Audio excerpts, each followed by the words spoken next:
Bismillahirrahmanirrahim. Assalamualaikum warahmatullahi wabarakatuh.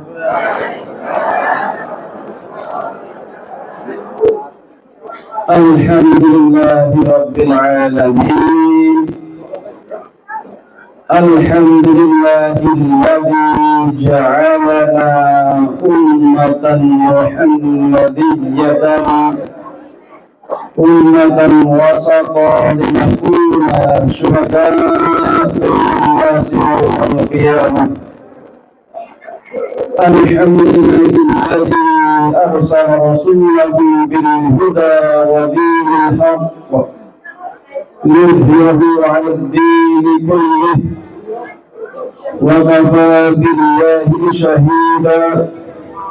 وأشهد أن لا إله إلا الله وحده لا شريك له وأشهد أن محمدا عبده ورسوله. اللهم صل على سيدنا ومولانا محمد صلى الله عليه وسلم وعلى آله وصحبه والتابعين التابعين ومن تبعهم بإحسان إلى يوم الدين. أما بعد. Yang kami hormati pimpinan daerah Muhammadiyah, pimpinan daerah Pemuda Muhammadiyah, pimpinan daerah Aisyah, pimpinan daerah Nasyaatul Aisyah, pimpinan cabang Muhammadiyah, pimpinan cabang Aisyah, pimpinan cabang Nasyaatul Aisyah, Pemuda Muhammadiyah, pimpinan ranting Muhammadiyah, juga saudara-saudara kita dari Nahdlatul Ulama, yang tak lupa pula yang kami hormati Bapak Camat Wonosobo yang tadi berkenan menghadiri taklim kita, tabligh kita, jemaah sekalian yang kami hormati, para tamu undangan dari rekan-rekan dari saudara kita dari Ibnu, dari Ansor Muslimat, Fatayat. Puji syukur kehadirat Allah Subhanahu wa taala. Maaf nggih, yang lain tadi berdiri kok saya nunggu enggak kepenak. Ikut berdirilah. Nanti kalau lelah baru duduk. Ya masih muda. Alhamdulillahirabbil alamin. Pada siang hari ini kita dapat dipertemukan di sebuah majelis yang barokah. Mudah-mudahan mendapatkan berkah dari Allah Subhanahu wa taala.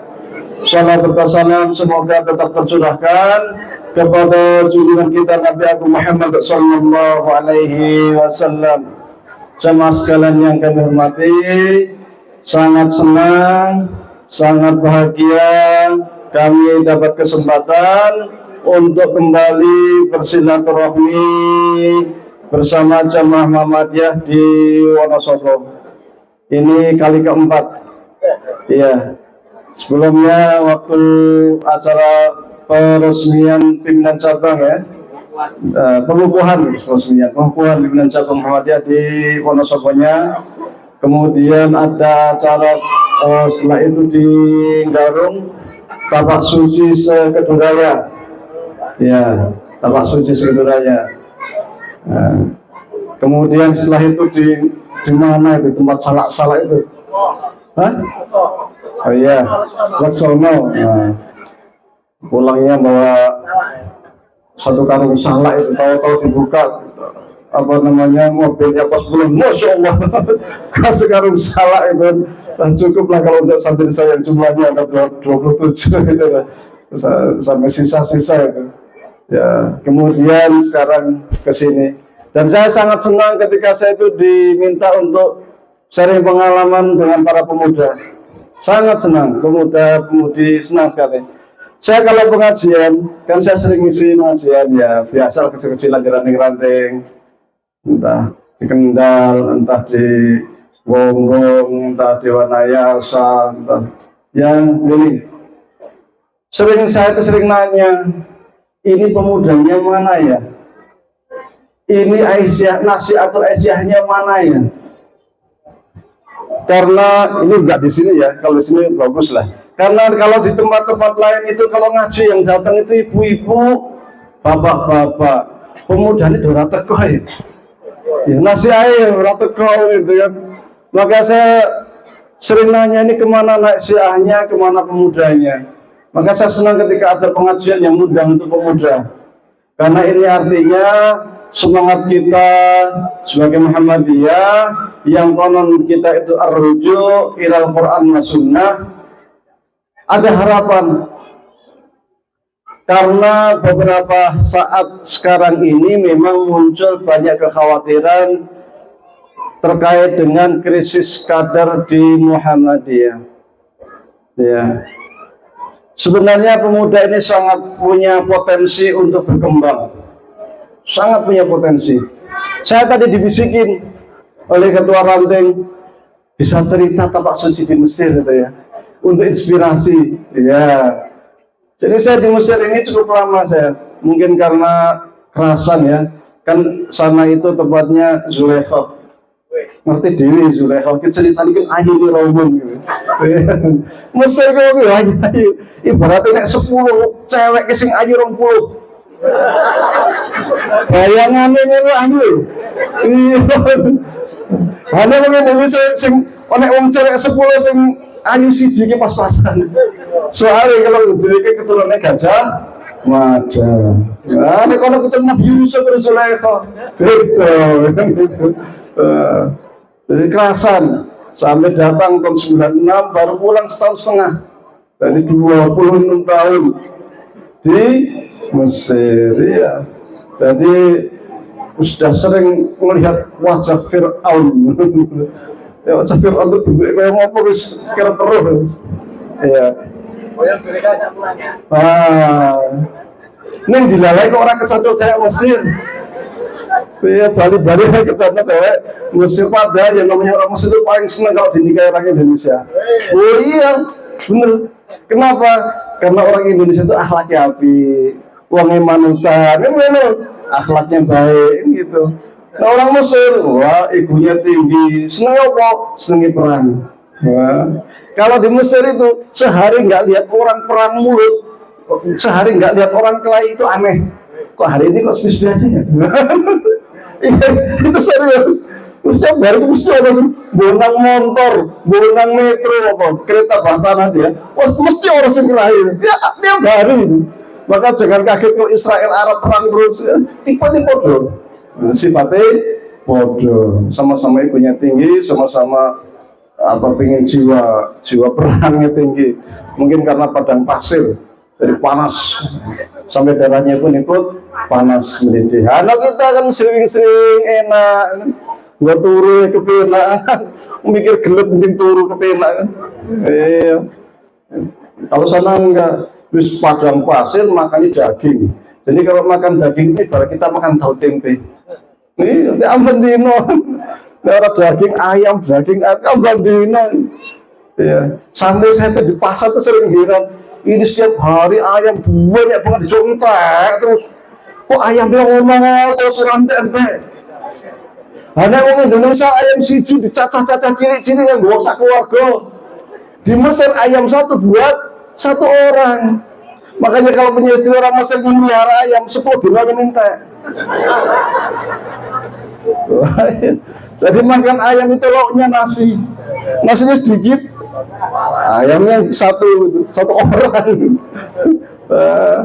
Tuh, saya datang tahun 96 dari Mu'alimin, saya kuliah sekolah di Madrasah Mu'alimin Muhammadiyah, SMB, kemudian alihnya langsung saya ke Mesir. Di Mesir, Muhammadiyah juga ada, namanya dulu IKM, Ikatan Keluarga Muhammadiyah, sudah lama. Baru tahun 2002 kami itu maksudnya ya termasuk saya, Ustadz Misbah, Ustadz Anang Reza yang sekarang punya pondok di Tazaka, adiknya Ustadz Aniza dan lain-lain, kami mendirikan yang namanya PCIM, pimpinan cabang istimewa Muhammadiyah. Namanya pimpinan cabang istimewa Muhammadiyah. Istimewa kenapa? Kalau cabang atasnya apa? Daerah ya, atasnya daerah? Wilayah. Atasnya wilayah? Pusat. Kalau sana enggak, cabang atasnya cabang? Pusat. Nah, jadi istimewa. Istimewa yang kedua, tempatnya di luar negeri, bukan dalam negeri. Jadi pertanggungjawaban kita langsung ke pimpinan pusat Muhammadiyah.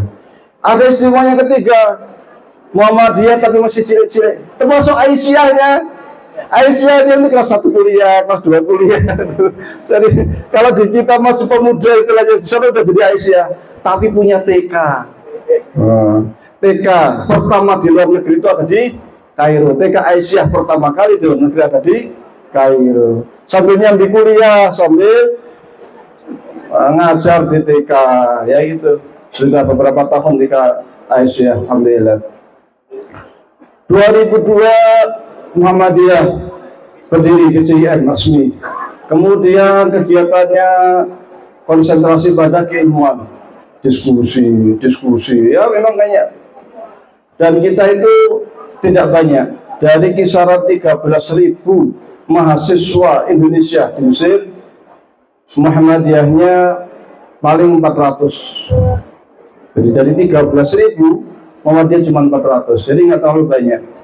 Maka jangan kaget, jangan heran kalau kita memang krisis kadernya itu, krisis ulama, krisis dai-nya memang kurang. Karena peminatnya juga kurang. Ya. Kemudian tahun 2010 loncat. 2010 itu saya diberi kesempatan oleh Kedutaan Besar Republik Indonesia untuk membantu di Pusat Kebudayaan Indonesia atau Puskim, Pusat Kebudayaan Indonesia. Di situ ada pengajaran bahasa Indonesia dan lain-lain, dan budaya. Waktu itu ada ujian masuk, siapa dari 42 orang diseleksi, ujian tulis, ujian lisan, komputer. Alhamdulillah saya masuk. Ditanya, kalau kamu kerja di KBRI, nanti kamu tak tempatkan di Puskim. Kira-kira program apa yang akan kamu kembangkan di kedutaan? PD saya, silat. Mengembangkan apa? Silat. Maka tahun 2010, bulan 10 saya masuk kedutaan. Januari tahun 2011 mulai saya kembangkan tapak suci Putra Muhammadiyah untuk orang Mesir.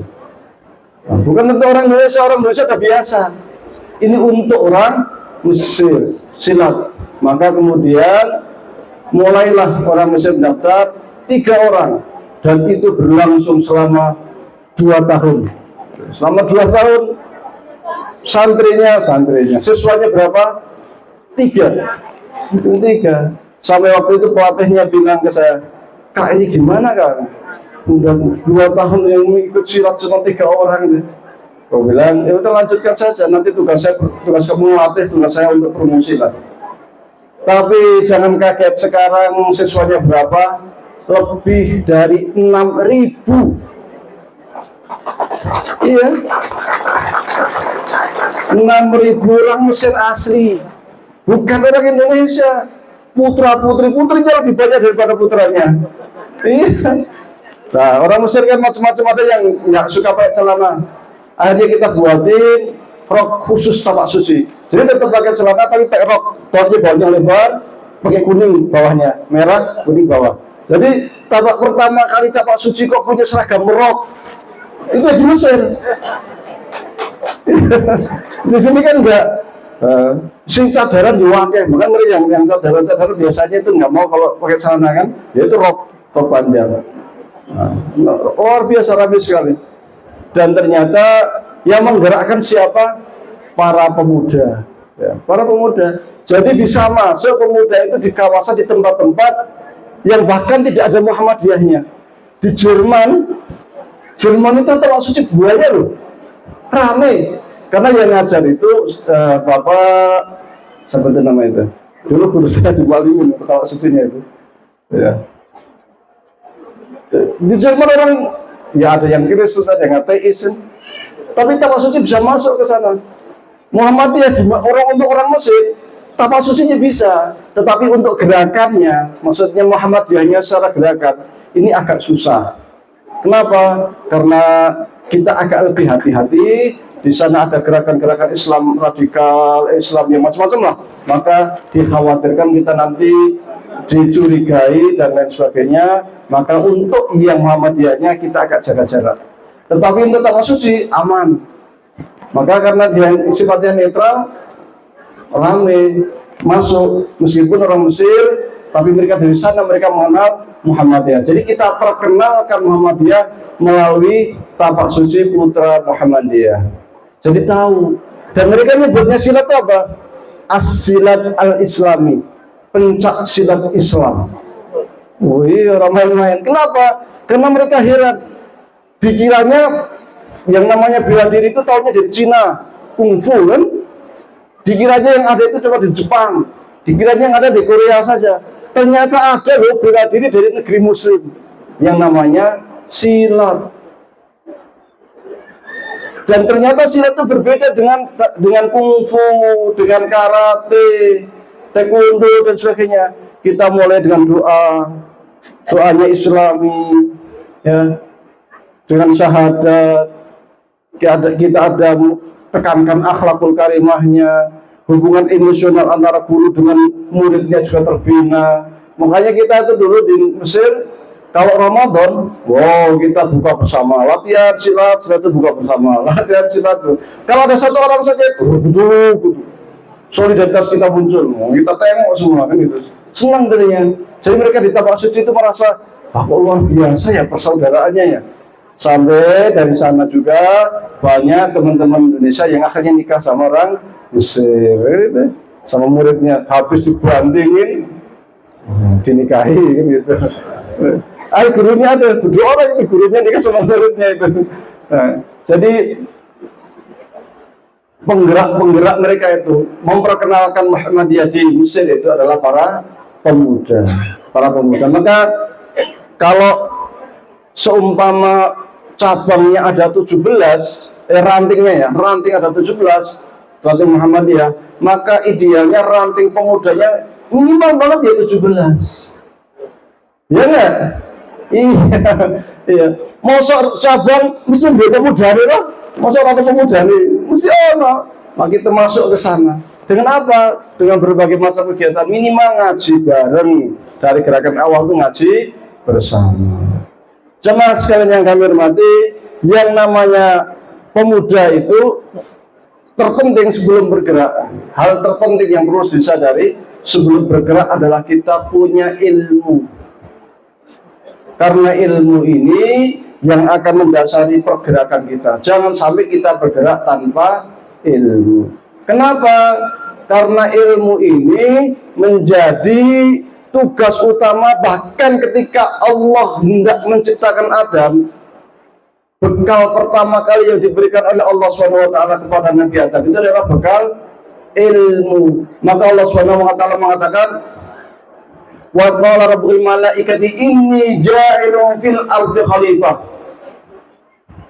Dan ketika Allah SWT waktu itu mengumpulkan para malaikat, kemudian mengatakan kepada malaikat, inni ja'ilun fil ardi khalifah, kami akan jadikan khalifah di muka bumi. Apa itu khalifah? Khalifah itu adalah wakil Allah. Wakil Allah untuk mengurusi jagat raya. Dan ini tugas yang sangat berat. Maka Allah kasih sesuatu supaya manusia itu bisa menjadi wakil Tuhan di muka bumi, bisa mengurus bumi. Apa itu? Wa 'allama Adam al-asma'a kullaha tsumma 'aradahum 'alal malaikah faqala faqala anbi'uni bi asma'i haula'i in kuntum shadiqin. Qalu subhanaka la ilma lana illa ma 'allamtana innaka antal 'alimul hakim.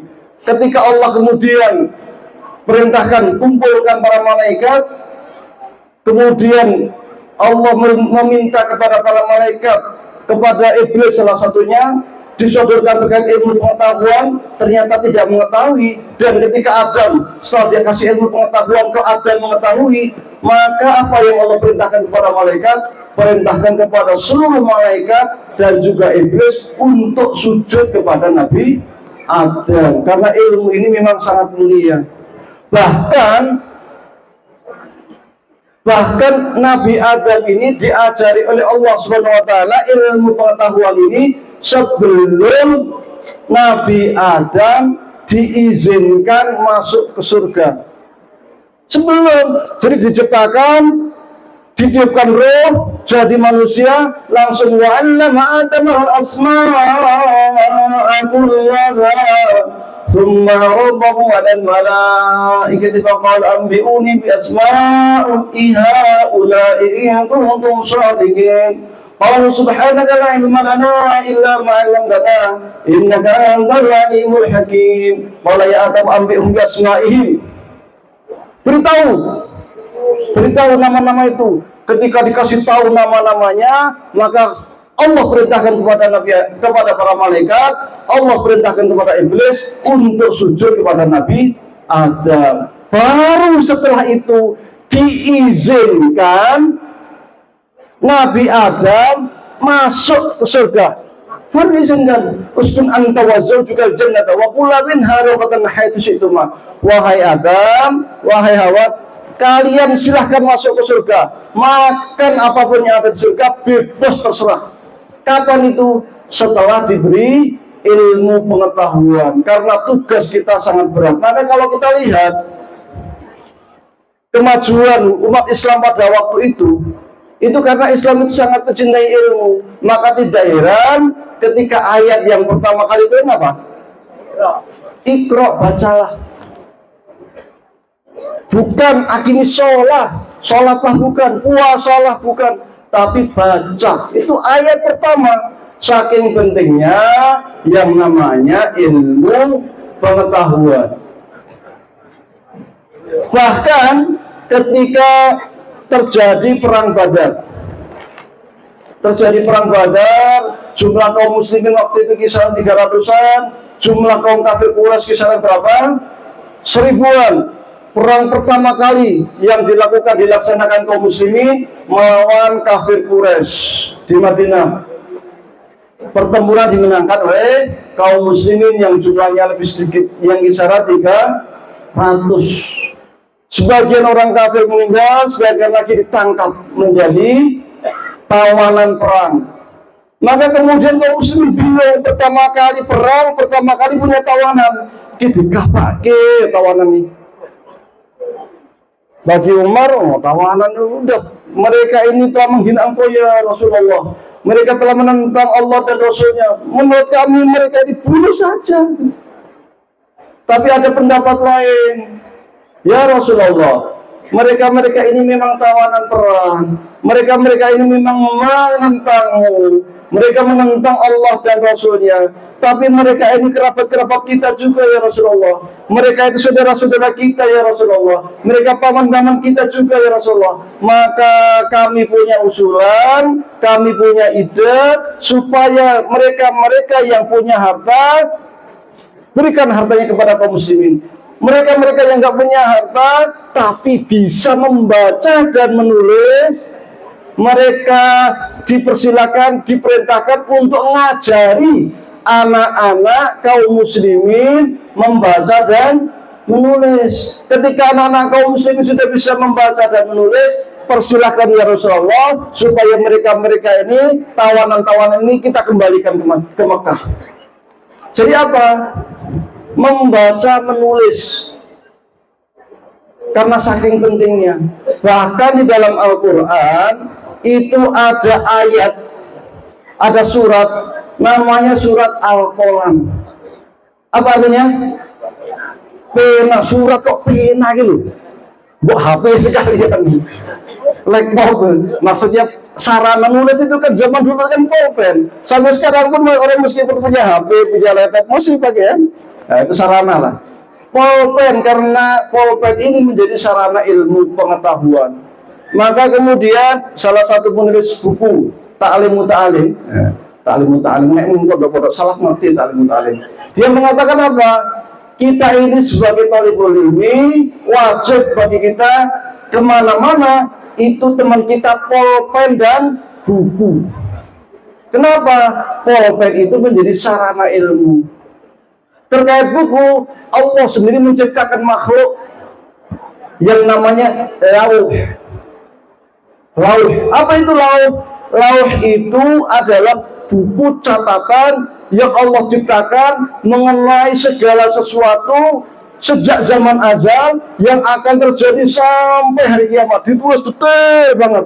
Nulisnya di mana? Di lauh. Lauh itulah buku catatan Gusti Allah. Kenapa? Itu sarana bagi kita juga. Mau Allah ngajari kita, jangan lupa untuk selalu bawa sama bawa buku. Buat apa? Buat nyatet yang Gusti Allah nyatet. Emang jangan lupa? Enggak lupa. Allah itu alim, alimun, maha mengetahui. Tapi Gusti Allah itu ingin mengajari kita bahwasanya pulpen itu penting, buku itu penting. Ketika Allah itu menciptakan kursi, wasi'a kursi samawati wal ardh. Nah, kursi. Bukan berarti Allah itu butuh kursi, bukan. Tapi ingin ngajari juga bahwa kita itu memang tabiat manusia itu suka kursi kepresidenan, kursi jabatan apa kan gitu kan. Iya. Kursi jadi anggota dewan. Tabiat kita gitu, manusia. Mudah-mudahan yang dari sini yang pengen mencalonkan menjadi anggota dewan dapat kursi, jadi anggota dewan memperjuangkan Islam melalui lembaga legislatif. Amin. Ya, saya nggak kampanye ya. Nggak kampanye. Ya. Jadi Allah ngajarin kita itu sangatnya macam-macam. Ada surat namanya Al-Quran, ada suhuf, ada lauh. Loh, Nabi Musa itu dulu. Nabi Musa itu nabi loh. Nabi itu pernah ngajarin, belajar gini sama santri-santrinya pengikutnya Nabi Musa. Ngajarin luar biasa. Nah, setelah ngajarin, itu ada satu muridnya itu melihat Nabi Musa. Masya Allah ya Nabi Musa ya, pintar sekali. Akhirnya ada yang nanya kepada Nabi Musa, wahai Nabi Musa, apakah ada orang yang lebih pintar dari engkau? Nabi Musa jawabnya apa? Ya mesti aku yang paling pintar dulu, aku kan Nabi. Aku Nabi ya kan gitu. Langsung ditegur sama Allah Subhanahu Wa Taala. Ditegur. Dan Allah perintahkan kepada Musa untuk nyantri, untuk belajar lagi. Padahal seorang Nabi, maka diperintahkan oleh Allah untuk mencari seorang guru. Maka dia dengan muridnya yang bernama Yusha bin Nun bawa ikan, bawa ember isinya ikan, nyari gurunya Nabi Musa. Putar berhari-hari jadinya. Izin kepada Bani Israel, wahai Bani Israel, kalian di sini, saya ini meskipun Nabi, tapi saya masih diperintahkan oleh Allah Subhanahu Wa Taala untuk nyantri, untuk belajar. Mohon bersabar sampai saya kembali. Maka diajarlah Yusha bin Nun ini bawa ember untuk cari sang guru. Berbulan-bulan ini tidak gampang. Hujan, panas, nyari di mana ya gurunya itu. Nggak dikasih tahu oleh Allah. Namanya siapa, tinggalnya di mana. Kalau sekarang kan tinggal tolong share lokasi. Datangnya sampai zaman dulu Nabi Musa share lokasi dari mana, nama gurunya aja nggak dikasih tahu. Nabi Musa bingung, aku di gurunya yang siapa ngomong. Orangnya bentuknya kayak apa. Sekarang mungkin tolong kasih fotonya, share lokasi. Jadi ya, zaman biar zaman dulu belum ada HP gitu. Puter berbulan-bulan sampai kemudian dikasih ciri-ciri. Pokoknya nanti si ikan yang dibawa ini akan ngasih petunjuk siapa gurunya. Akan ngasih petunjuk. Suatu kali sampai kemudian datang di peristirahatan karena capek, sore-sore capek lelah dan kita istirahat di situ. Wahai Nabi Musa, Yusha bin Nun, kita sudah malam, kita pengen istirahat di sini, kita terus tolong jangan tidur, lihatin si ikan, siapa tahu nanti di tempat ini ikannya ngasih petunjuk. Nabi Musa istirahat, Yusha bin Nunnya lek-lekan. Wis jam 1 jam 2 sudah kuat ngantuk umum, akhirnya ketiduran. Pagi-pagi bersubuh langsung Yusha bin Nun, ayo kita berangkat, jangan lagi nyari guru. sampai malam nggak dapat. Pas lihat coba jangan-jangan udah ada tanda-tanda mana ikannya. Loh, bahwa iwa istomo, iwa harus melepe. Berarti ini udah lewat itu, sudah kelewatan ini. Balik cari ke tempat semula, kira-kira itu ikan mati nanti kan gitu. Jalan susuri siang panas sampai akhirnya lihat seseorang berdiri dengan tongkatnya, jangan-jangan ini mati. Maka langsung menyampaikan assalamualaikum. Waalaikumsalam. Apakah engkau Musa? Kaget, bener banget ini guru gitu. Langsung mengatakan, benar saya Musa. Apakah engkau orang yang Allah perintahkan supaya saya belajar dari engkau? Baru saling kenal, saling ta'aruf. Disitulah kemudian Nabi Musa nyantri kepada siapa? Kepada Khidir, seorang Nabi juga, tapi bukan Rasul. Ada yang mengatakan Khidir ini orang soleh. Loh, Nabi loh. Belajar sama Nabi dan Rasul, belajar sama, kalau menurut kita derajatnya lebih rendah. Wah, Khidir ini bukan seorang Rasul kok. Tapi ilmu Allah gak kayak gitu. Allah ngajarin lagi kepada kita, belajar itu kepada siapa saja. Nabi Musa belajar sama kita, seorang Nabi bukan Rasul, nggak ada masalah. Kita belajar sama anak kecil, tidak ada masalah. Bahkan kita belajar sama non-muslim, boleh bukan? Boleh. Belajar sama non-muslim, kafir, di dalile, gitu.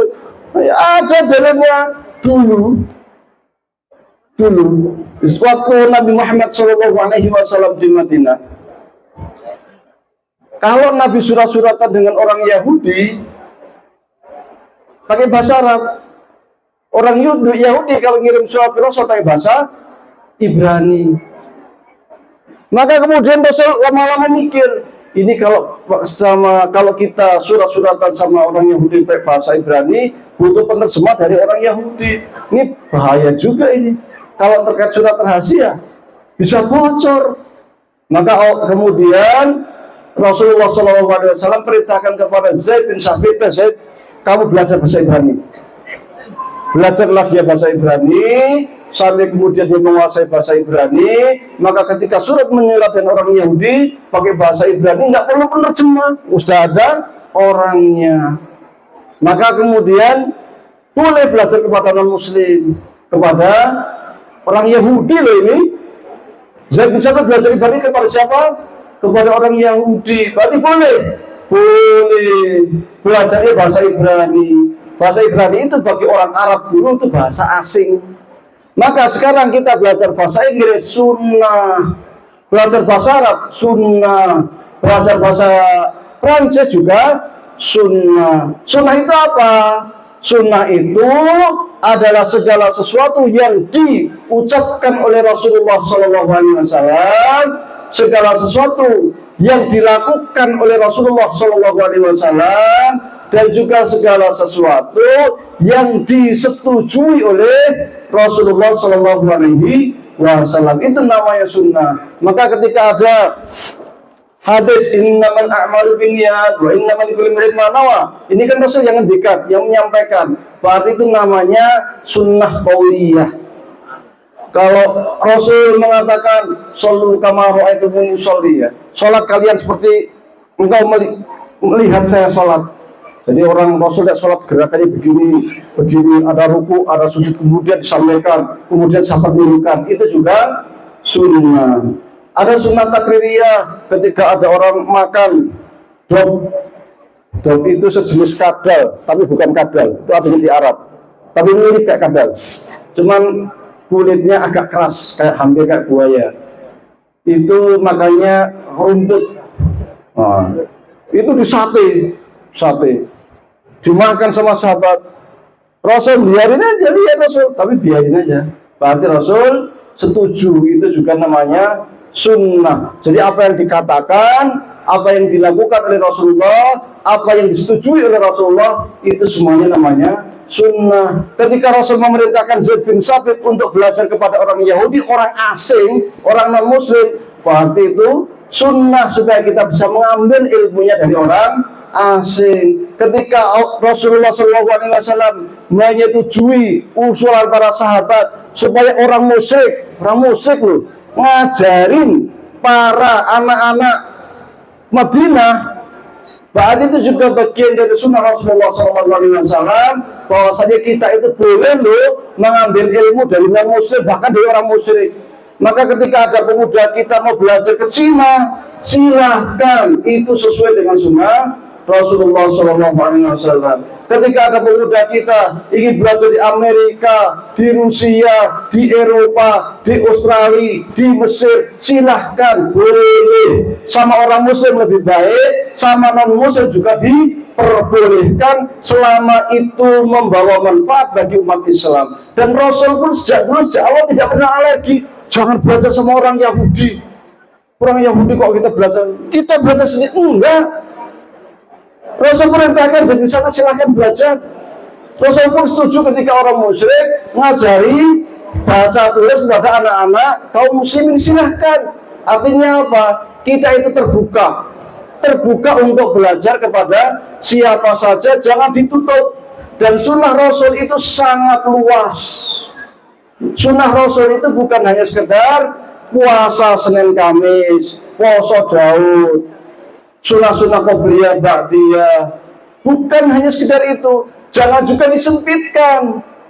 Sempitkannya apa? Pokoknya nek jenggoten berarti ikut sunnah Rasul, nek celananya cingkrang berarti ikut sunnah Rasul. Yang enggak Rasul ya sunnah Rasul. Loh, di Madinah banyak petani-petani dan Rasul menyetujui. Sampai kemudian pernah terjadi suatu saat Rasul lewat, ada orang sedang bertani mengawinkan kurma. Jadi kurma itu kalau modelnya itu diambil apanya itu, kayak bunganya itu dikawinkan. Maka Rasul ketika lewat itu kemudian mengatakan, kok dikawinkan ya? Karena Rasul kan bukan petani, pedagang. Waktu di Mekah pernah berdagang, pernah melihara kambing, peternak, tapi bukan petani Rasul. Maka Rasul mengatakan, kok dikawinkan ya? Akhirnya mikir, apa kalau nggak dikawinkan emang nggak berbuah? Akhirnya oleh sahabat ini nggak dikawinkan. Ternyata yang lain berbuah, punya dia nggak berbuah. Maka ngadu ke Rasulullah, ya Rasulullah, kurma saya kok nggak berbuah ya? Maka apa kata Rasul? Antum a'lamu bi umuri dunyakum. Soal perkara dunia terserah, boleh kreasi apa saja. Kalian lebih paham, lebih tahu. Saya kalau karena saya bukan petani, saya tidak tahu. Kan gitu, silahkan berkreasi. Berarti bertani juga sunnah Rasul. Jadi tukang batu juga sunnah Rasul. Karena Said Al-Khudri itu pernah papasan sama Rasulullah. Papasan sama Rasulullah, diajak jabat tangan sama Rasul. Gini aja, Said Al-Khudri. Wahai Said Al-Khudri, kenapa kau diajak jabat tangan kok nggak mau? Malu ya Rasulullah. Emang kenapa kau malu? Akhirnya dipaksa sama Rasul jabat tangan. Ternyata apa? Tangannya kuasar, kapalnya akeh. Kapal ya. Kasar tangannya.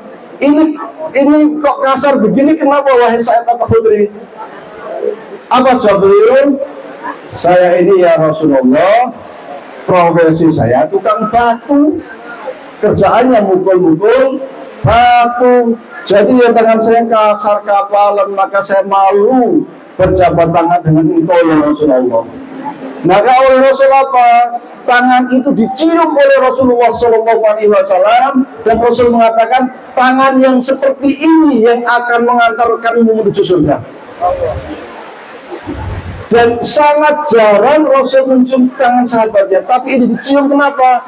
Karena pekerja keras. Berarti menjadi tukang batu juga bagian dari sunnah Rasulullah SAW. Mari kita berdoa, Allahumma sayyiban nafi'an, Allahumma sayyiban nafi'an, Allahumma sayyiban nafi'an, Allahumma sayyiban nafi'an, Allahumma sayyiban nafi'an, Allahumma sayyiban nafi'an, Allahumma shayban nafi'an. Mudah-mudahan hujan ini membawa keberkahan, membawa rezeki kita semuanya, rezeki yang banyak, yang melimpah, yang barokah, bisa mengantarkan kita ke Mekah dan Madinah untuk ziarah Baitullah dan ziarah ke makam Rasulullah Sallallahu Alaihi Wasallam. Ojo udah kemudian malam undang malah ujian waktu dengan tengan nih. Untuk ujian itu juga malah ujian. Hukumnya apa? Haram. Undang malah ujian hukumnya haram. Ujiannya nikmat. Makanya Rasulullah kasih contoh untuk berdoa, Allahumma shayban nafi'an. Jangan kemudian mentang-mentang punya hajat, pengen khitanan, pengen nikahan, kok ujian maka sudah di bawang ujian. Berkah insyaallah. Amin. Ini sunnah. Jadi jangan kemudian sunnah disempitkan, tapi sunnah itu sangat luas. Maka pemuda-pemuda kita juga sama ketika memandang sunnah ini. Oh, mencari ilmu. Oh, ini macam-macam. Karena ketika kita menyempitkan sunnah, nanti sangat berbahaya. Karena yang namanya sunnah itu juga ada yang sunnah yang kita tuh haram mengikuti. Sunnah loh, sunnah tapi haram mengikuti. Tadi saya sampaikan, sunnah itu apa? Segala sesuatu yang diucapkan Rasul, dikatakan, dilakukan, disetujui, itu namanya sunnah. Ada sunnah yang haram diikuti, yaitu sunnah yang terkait erat dengan khususiatul Rasul. Hal-hal yang khusus memang hanya untuk Rasul saja. Contohnya apa? Rasul nikah 9. Yang kayak ngantoh Rasul nikah 9 siji untuk pemuda ini cita-cita nikah 9 mengikuti sunnah Rasul. 9 itu khusus untuk Rasulullah SAW. Kalau umatnya 4, sholatnya apa? Bukan tidak takut digebuki istri pertama. Mulai orang bisa mulai tuh nang tritian ya. Syaratnya bisa adil ya. Kalau orang Mesir itu kalau nikah 2, satu taruh di Kairo, satu taruh di Alek. Ibaratnya ini saya sudah Wonosobo, sudah Temanggung. Ini ketemu kerah. Ini Mesir. Ini mungkin malah akur, ono. Ya. Nah, beda kalau di Saudi. Kalau Saudi biasa, karena tradisi beda. Kalau Saudi itu terbiasa istri 3, 4 biasa. Tapi kalau di Mesir tradisinya istrinya satu.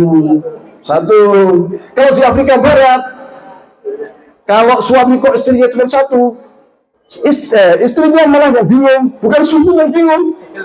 Wah, kok berapa istrinya cuma 1, memalukan ya. Kenapa? Berarti orang kuat. Yakin bapak saya ini. Iya, karena di sana itu di Afrika Barat itu istri itu rata-rata minimal loro. Kalau si jidok istri yang pertama bingung mencarikan turun meneh. Carikan satu lagi menurut itu papat. Afrika Barat, daerah mana itu Nigeria gitu ya. Ghana itu Afrika Tengah. Itu tradisi nikah 2, 3. Iya. Jadi di mereka itu kalau istrinya 1, istrinya malah bingung, nyarikan. Nah itu. Jadi itu khususnya Rasul. Hanya Rasul yang boleh nikah 9, umatnya tidak boleh. Itu bagian dari sunnah, tapi kita haram mengikuti. Ada sunnah yang wajib diikuti. Apa itu? Sesuatu yang memang diwajibkan oleh Allah dan Rasulnya. Aqimis sholat, dirikan sholat, bayar zakat, haji ketika mampu. Ini bagian dari sunnah tapi wajib dilakukan ya. Ada sunnah boleh dilakukan, boleh enggak. Boleh dilakukan, boleh enggak. Yaitu sunnah yang terkait dengan tradisi. Banyak Rasul pakai jubah. Kalau pakai jubah berarti sunnah. Mau pakai jubah monggo, mau celana panjang monggo boleh. Karena Abu Jahal, Abu Lahab juga pakai jubah. Oh sampai sekarang ngomong Arab maling pakai jubah. Wah sing korupsi pakai jubah, perampok pakai jubah. Ya, itu kan gitu.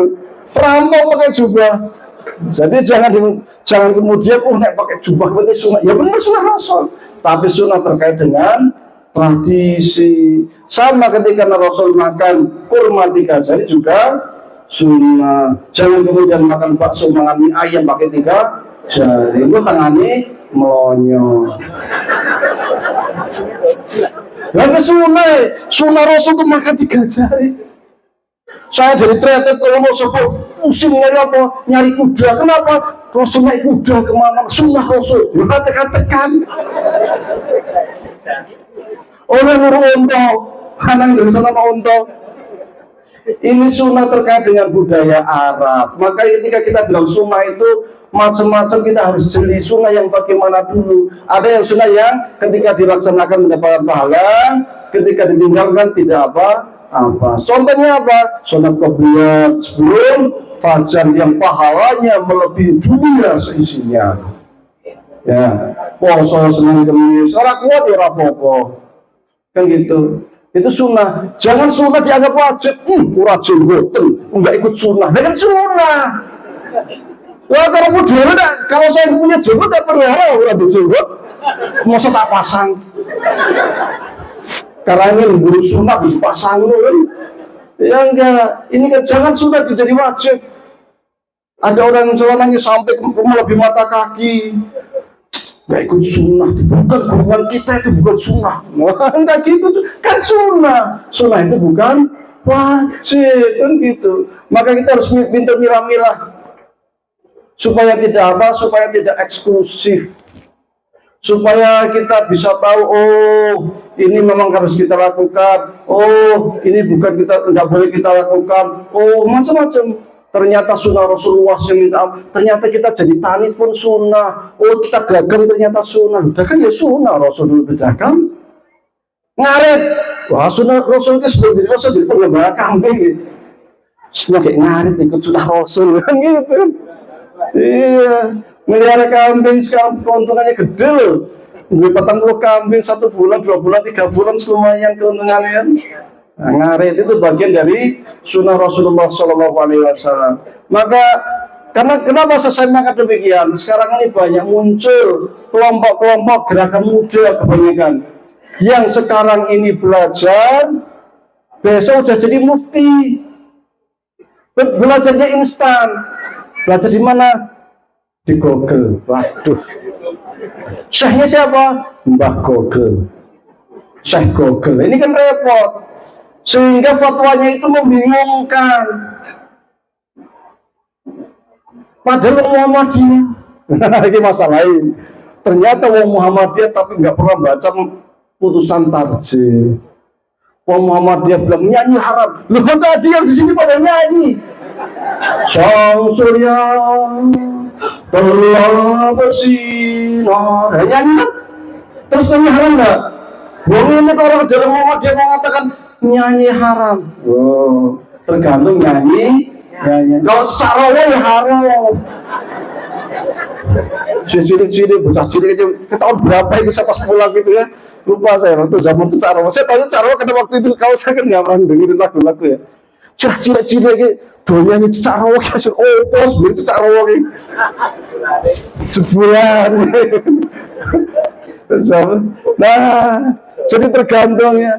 Kalau untuk kebaikan ya boleh. Karena nyanyian itu bagian dari fitrah, bagian dari sunnah loh. Nyanyi kok sunnah nyanyi yang baik. Rasul itu punya sahabat yang suka membuat puisi. Namanya Hasan bin Sabit. Suka nyanyi, suka memuji Rasul. Berarti memuji Rasul punya kan? Sunnah. Bahasa Jawa, monggo. Bahasa Indonesia, monggo. Bahasa Arab, monggo. Ya. Hasan bin Sabit sangat luar biasa. Qamarun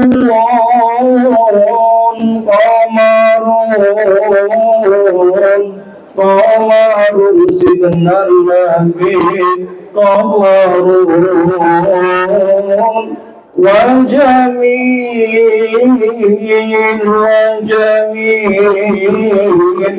وجميل سيدنا النبي وجميل. Oh, siapa itu? Ini saya bisa hati. Tolong bantu علينا من ثنيات الوداع وجب الشكر علينا من دعاء لله أيام نرث فينا جئت بالأمر المطاع جئت أشرفت المدينة مرحبا يا خير داع. Ini yang dari NU belakang kok ini Muhammad selawatan ini apa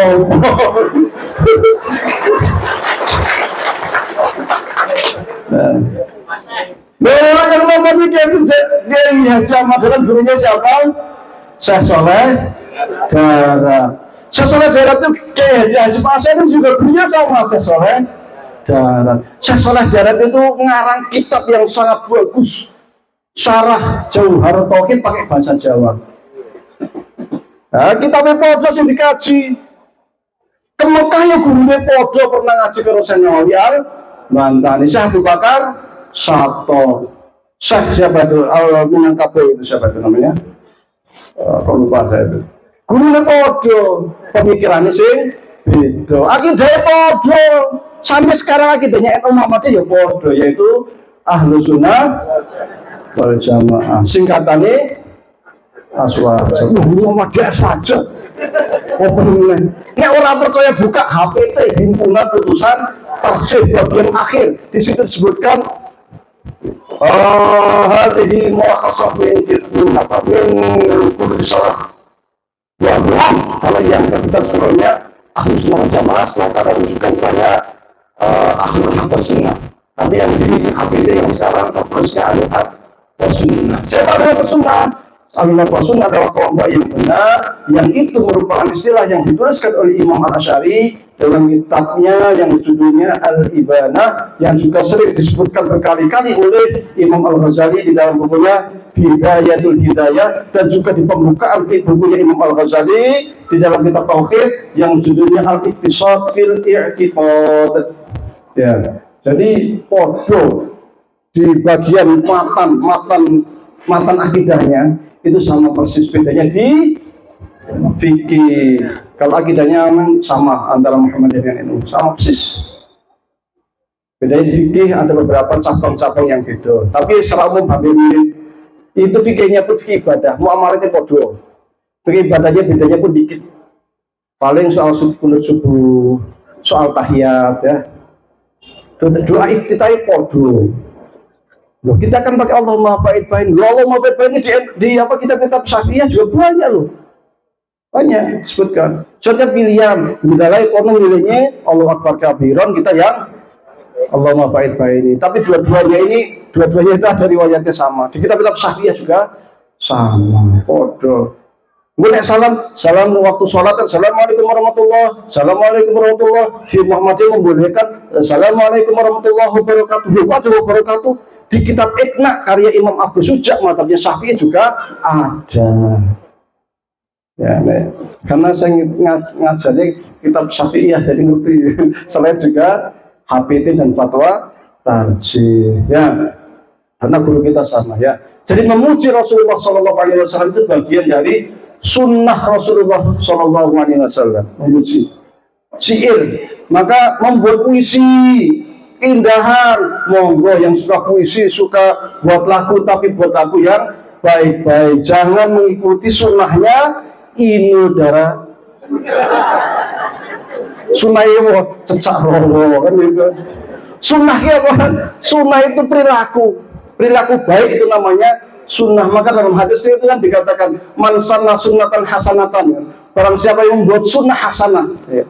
Artinya apa? Melakukan contoh yang baik. Maka di tanah Jawa dulu tanah Jawa ada namanya Sunan, Sunan Kudus, Sunan Muria, Sunan Kalijaga, ya kan? Sunan itu jamak dari sunnatun, sunnatani, sunanun. Nah, sunan itu apa? Mereka-mereka yang melakukan, yang punya contoh perbuatan baik. Berarti kalau sunnah Rasul berarti sesuatu yang dicontohkan yang baik oleh Rasulullah Shallallahu Alaihi Wasallam. Sunan-sunan tanah Jawa berarti perbuatan-perbuatan baik yang dilakukan oleh para wali kan gitu. Dalam hadis juga ada sunatan sayyi'atan, barang siapa membuat sunnah yang buruk. Nah, sunnah yang buruk itu sopo. Sunnah inul itu kan sunnah yang buruk, jangan diikuti gitu. Maka buat hal yang baik-baik. Muji Rasul yang bahasa Jawa boleh, bahasa Indonesia boleh, bahasa Arab juga boleh. Rasulullah dalam mengenangmu, kami susuri lembaran sirahmu. Baik ketir perjuanganmu, membawa cahaya kebenaran. Ya, itu jadi nyanyi.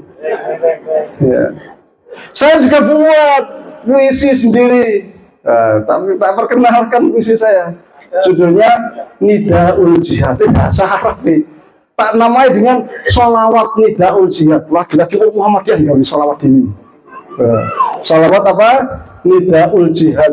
Karena sholawat ini saya peruntukkan untuk orang rakyat Palestina yang sekarang sedang berjuang. Kita doakan mudah-mudahan mereka diberi kemudahan dari Allah, diberikan ketetapan iman, ketetapan Islam, kemenangan, dan mereka semua syahid dimudahkan di dalam masuk surganya Allah Subhanahu wa Ta'ala. Sholawatnya begini.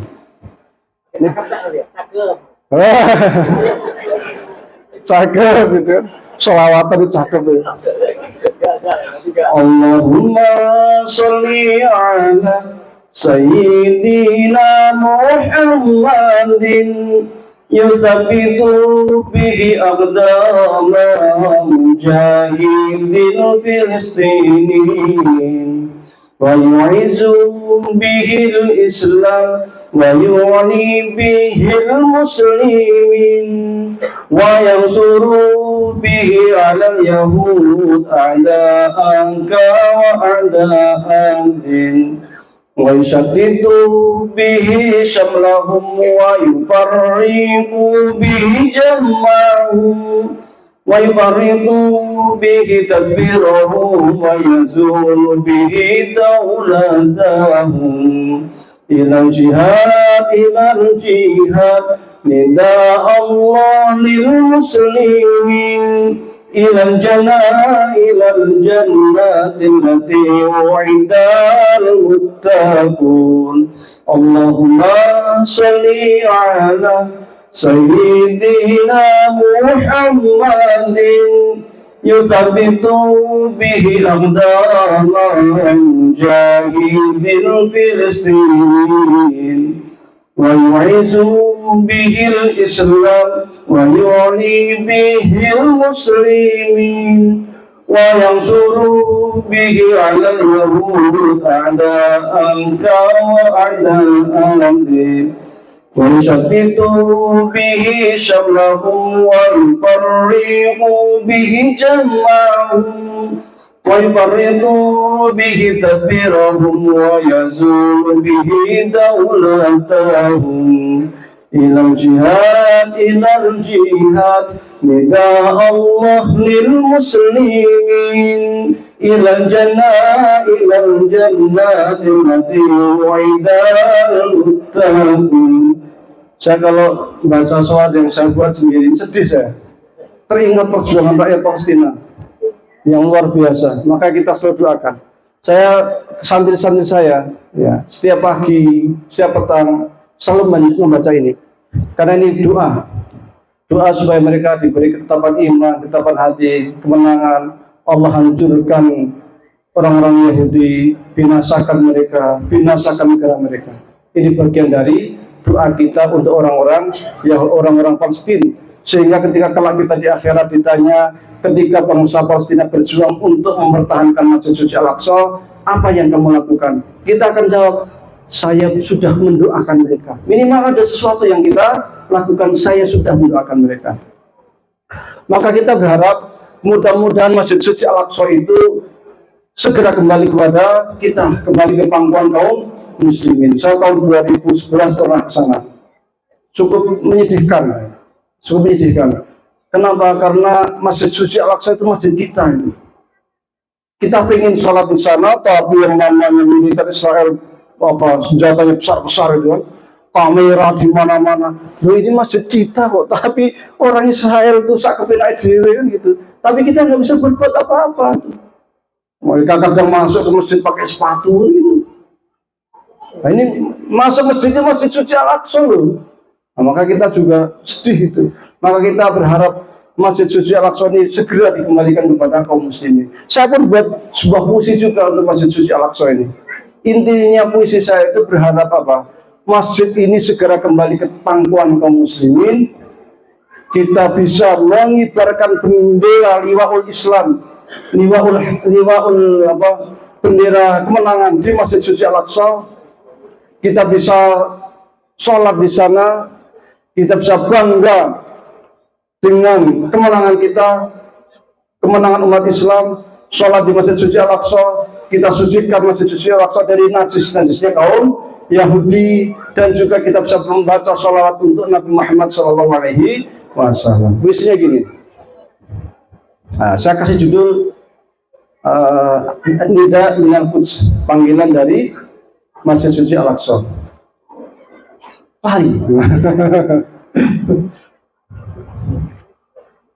Al-Quds lana tunadina wa ta'udu ilayna ya Rabbana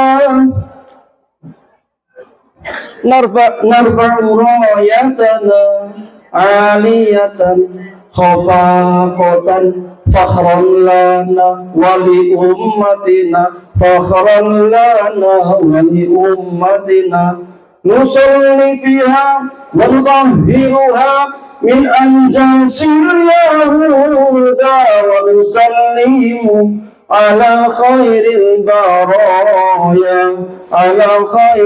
baraya salatullah salamullah ala rasulillah salatullah salamullah ala yasin habibillah ala yasin habibillah al-Quds lana tunadina wa ta'udu ilayna ya Rabbana narfa'u rayatana aliyatan khafaqatan fakhran lana wa li ummatina fakhran lana wa li ummatina nusalli fiha wa nutahhiruha min anjasil yahuda wa nusallimu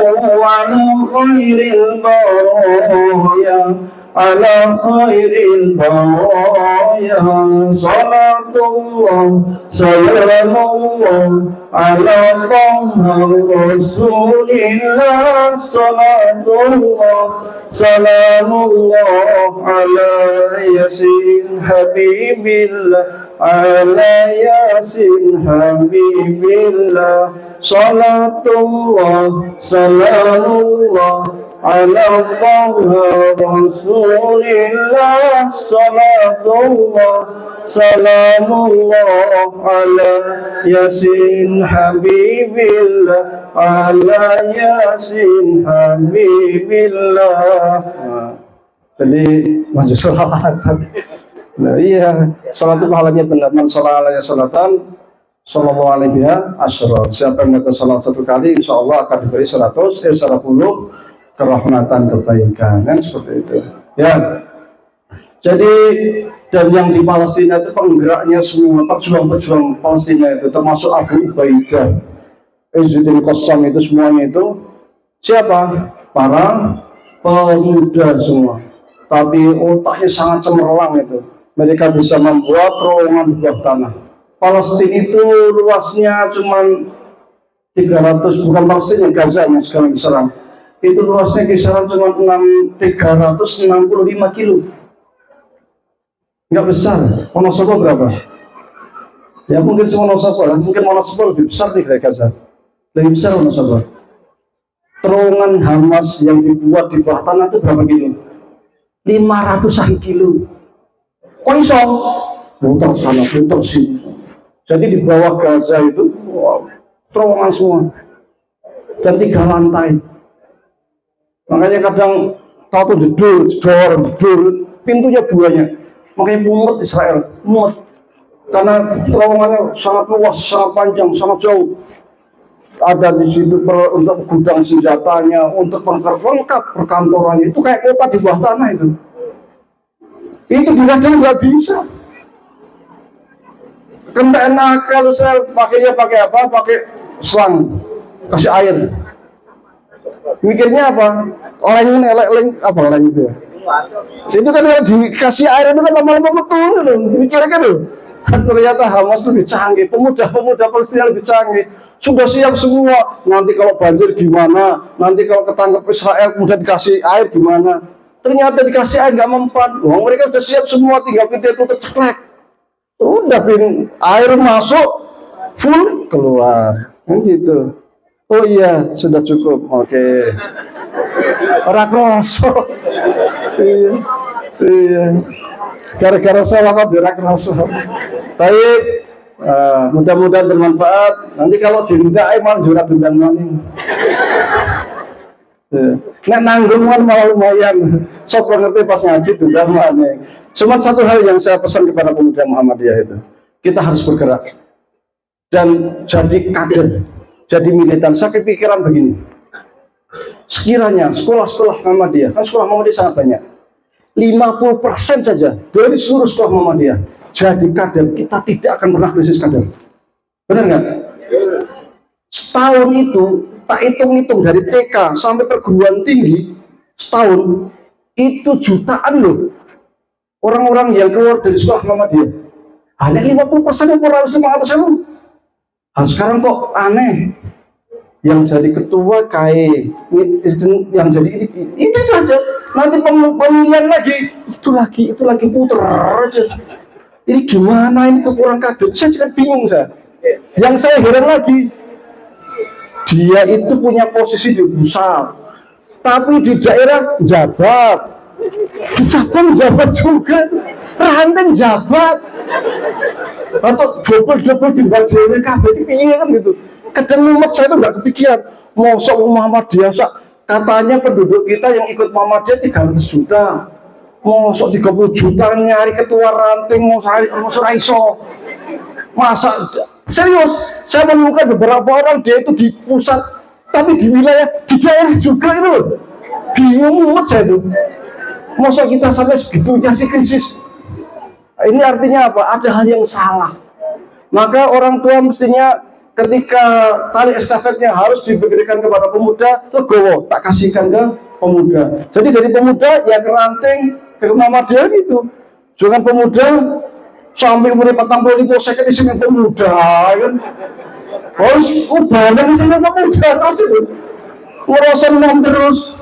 Soalnya apa? Kadang yang di Muhammadiyahnya orang gelem turun, kan kadang, pengen boten. Nah, ini daerah-daerah saya masih di beberapa daerah masih gitu. Jadi orang-orang itu mereka masih untuk kemudian memberikan kepercayaan kepada pemuda kira dapat nih. Wah, orangnya orang sukses itu berantakan. Nah, kayak sukses kan mergoyang ya. Ya orang itu, nah, kalau masih kan yang. Nah, makanya saya bilang bukan di sini tempat saya gitu. Kalau sini enggak. Jadi harus memberikan estafet itu, jangan sampai krisis. Aneh saya itu sampai mikir itu. Belum kita dengan dai, krisis dai di mana-mana. Saya udah keliling sampai Jakarta, sampai Jawa Barat, sampai ke Madura, sampai ke Surabaya, Pantura, sampai ke sana daerah putar-putar saya. Ini saya minggu depan ke Purbalingga. Sebelumnya ke Purwokerto, macam-macam lah. Krisis dai itu luar biasa. Nggak ada yang ngopainnya, mas, akar rumput. Yang ngopainnya akar rumput jalan. Alhamdulillah tadi saya mendengar kalau di sini pengajiannya luar biasa. Alhamdulillah, ranting percontohan alhamdulillah. Di banyak tempat ranting orang pengajian ini. Padahal kalau kita lihat dari ADART, syarat untuk mendirikan ranting ada pengajian minimal seminggu sekali, 1 pekan sekali. Ora ono. Karena diinvest di otak orang Muhammadiyah, nanti saya punya anak, tak sekolah ke ning SMP, ning SMA, ning perguruan tinggi, jadi dokter, jadi guru, gitu kan. Cara yang tak sekolah ke, tak pondok pesantren, mau dari kiai, untuk Bali, apa mau buat TPA, Bali nanti buat pondok pesantren. Pikiran itu kurang, bukan nggak ada, kurang. Sehingga ketika kita membangun pondok pesantren, jadinya apa? Sekolahan. Karena memang otak imun kita itu sekolahan terus, sehingga bangun pondok pesantren itu jadinya persis kayak sekolahan. Padahal sistem pondok pesantren itu beda dengan sistem sekolahan. Urusan pondok pesantren Korea sama kita kan aneh. Pikirin loh Bapak Ibu, real banyak urusan anak-anak didik kita dari pondok pesantren Muhammadiyah metu rasa masuk kita. Ternyata apa? Dilihat kurikulumnya, loh pondok pesantren kok bukunya bahasa Indonesia. Ya raiso masuk kitab. Ujung-ujungnya hanya pondok tahfidz. Bukan berarti pondok tahfidz jelek, bukan. Pondok tahfidz itu bagus. Sudah hafid Quran, jadi imam, bacaannya panjang, softnya banyak, pasalan beres siji. Kenapa? Ternyata makmumnya itu senang itu yang bacanya pendek-pendek. Akhirnya bingung loh, saya hafal Quran jadi imam sholat, kalau sholatnya panjang makmumnya gubar jadi. Akhirnya saya buat hafal Quran, ya untuk diri sendiri sangat bagus. Tapi kan mestinya manfaatin ke orang lain. Hafal Quran itu baru satu tahap, satu step untuk kita memahami Quran dan Sunnah. Saya itu kadang merasa miris, agak malu gitu loh. Ibaratnya kita jargon kita kembali kepada Quran dan Sunnah, tetapi baca Quran ini kadang, nggak semua, kadang burung apalagi untuk memahami Quran Sunnah pakai Quran terjemahan, baca Sunnahnya juga pakai terjemahan. Saya ikut beberapa kali sidang tarjih, termasuk sidang majelis nasional yang di Sulu, yang waktu mufasir itu 3 hari itu. Yang amatilah, ternyata kualitas dai kita dan ulama kita ya sulit itu. Coba dari 30 juta yang ikut Muhammadiyah, sebutkan satu saja pakar hadis Muhammadiyah. Rak mumet, sopo ya pakar hadis Muhammadiyah? Pakar tafsir Muhammadiyah. Loh, kita itu gerakan dakwah Islam loh, bukan korpri. Loh, dakwah Islam itu rujuk ila Quran dan Sunnah mana? Kembali Quran Sunnah. Loh, Quran Sunnah bahasa apa? Bahasa Arab ya. Ini bahasa Arab raiso. Terus rujuk ila Quran Sunnah dia terjemahan. Loh, terjemahan nanti bisa salah memahami, bisa sesat, menyesatkan, bahaya. Banyak nanti implikasi kita memahami Quran hanya menggunakan terjemah. Kemungkinan kesalahannya di mana sangat banyak. Maka harapan kita mulai mengurangi krisis kader ini. Sekolah kanananya di pesantren supaya pulang membina jamaah akar rumput, ngaji dan ngaji. Karena roh Muhammad itu di pengajian. Banyak AUM kosong ngaji ini, akhirnya AUM, tapi amaliannya kudu Muhammadiyah. Muhammadiyah kok kudu gitu. Rohnya bukan Muhammadiyah, padahal kerja di rumah sakit Muhammadiyah, kerja di universitas Muhammadiyah. Tapi kalau ikut pengajian Muhammadiyah orang gelem, giliran pengajian di luar Muhammadiyah gugur, ya kan gitu. Maka jangan sampai seperti itu. Galakkan pengajian, pemudanya semangat, ekspansinya lebih kuat. Nek ono ngaji teko, ono pemuda Aisyah, nasihat Aisyah teko, gitu. Jangan karena nanti saya masih sibuk kabeh, kita itu nggak ada yang nggak sibuk. Tapi pemuda nasihat Aisyah harus lebih kencang untuk bergerak, karena kemajuan Islam di zaman Rasulullah SAW digerakkan oleh gerakan muda semua, termasuk umur masuk Islam umur 27 muda. Ali bin Thalib, Abi Thalib masih anak-anak. Sultan Fatih yang membuka Konstantinopel umurnya 22 tahun. Semua gerakan-gerakan Islam di dunia ini yang membuat gerakan spektakuler semua dipelopori oleh kaum muda, termasuk yang Aisyahnya, yang Sahabiah. Banyak dulu, seperti siapa Khawlah, ada Rufaidah, dokter Khawlah, ada macam-macam banyak para pendekar wanita yang berjihad di jalan Allah pada masa sahabat. Dari kalangan para pemudi-pemudi itu banyak sekali contoh-contoh. Maka semangat untuk kemudian dari para pemuda-pemudi untuk menggerakkan gerakan Muhammadiyah, karena ini bagian dari sunnah Rasulullah SAW. Berjuang untuk Muhammadiyah berarti berjuang untuk Islam. Aku qouli hadza wa astaghfirullahaladzim. sekiranya bermanfaat, mudah-mudahan membawa barakah. Sekiranya ada yang kurang baik, sekiranya ada kesalahan, kami mohon maaf. Wal qalami wa masyurun. Fastabiqul khairat Allah musta'an. Assalamualaikum warahmatullahi wabarakatuh. Mohon berkenan membacakan doa penutup Ustaz. Baik, mari kita berdoa bersama. Mudah-mudahan Allah mudahkan urusan kita. Mudah-mudahan Allah luaskan rezeki kita. Kita bisa hidup bahagia, dunia kita, akhirat kita. Allah bahagiakan orang tua kita, anak-anak kita menjadi anak yang soleh-solehah, dapat ilmu yang bermanfaat, yang akan menjadi obor bagi kita di dunia kita, di akhirat kita, dimudahkan kita kelak ketika menghadap Allah Subhanahu wa taala dan husnul khatimah di alam kubur, dimudahkan kita menjawab jawaban pertanyaan malaikat, dijembarkan, dilapangkan alam kubur kita, dibangkitkan kelak kita bersama para nabi, para sholihin, mendapatkan syafaat dari kanjeng Nabi Muhammad SAW, dimudahkan ketika kita menyeberang sirat, dijauhkan dari siksa api neraka, dimasukkan ke dalam surga Allah Subhanahu wa taala.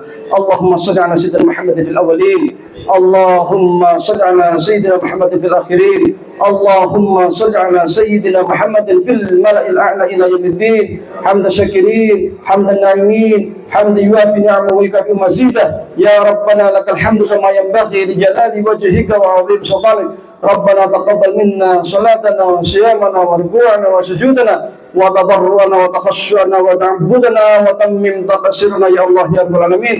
ربنا ظلمنا انفسنا وان لم تغفر لنا وترحمنا لنكونن من الخاسرين.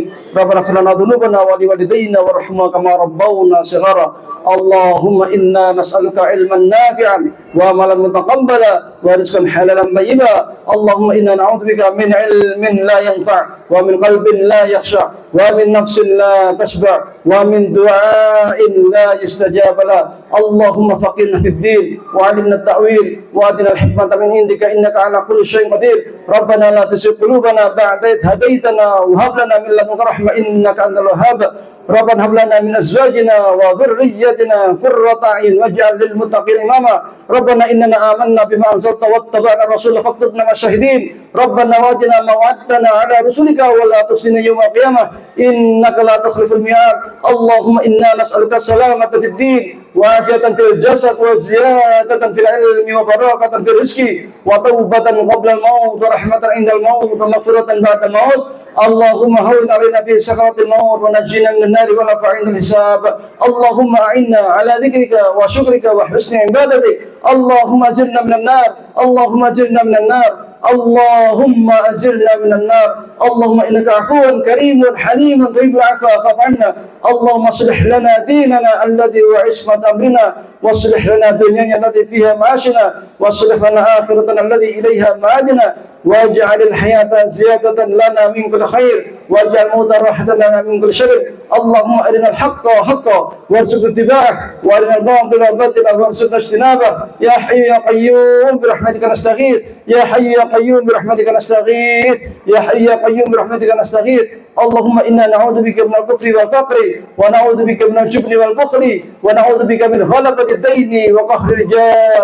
ربنا آتنا في الدنيا حسنة وفي الآخرة حسنة وقنا عذاب النار. وصلى الله على سيدنا محمد وعلى آله وصحبه وبارك وسلم. سبحانك ربك رب العزة عما يصفون وسلام على المرسلين والحمد لله رب العالمين. السلام عليكم ورحمة الله وبركاته.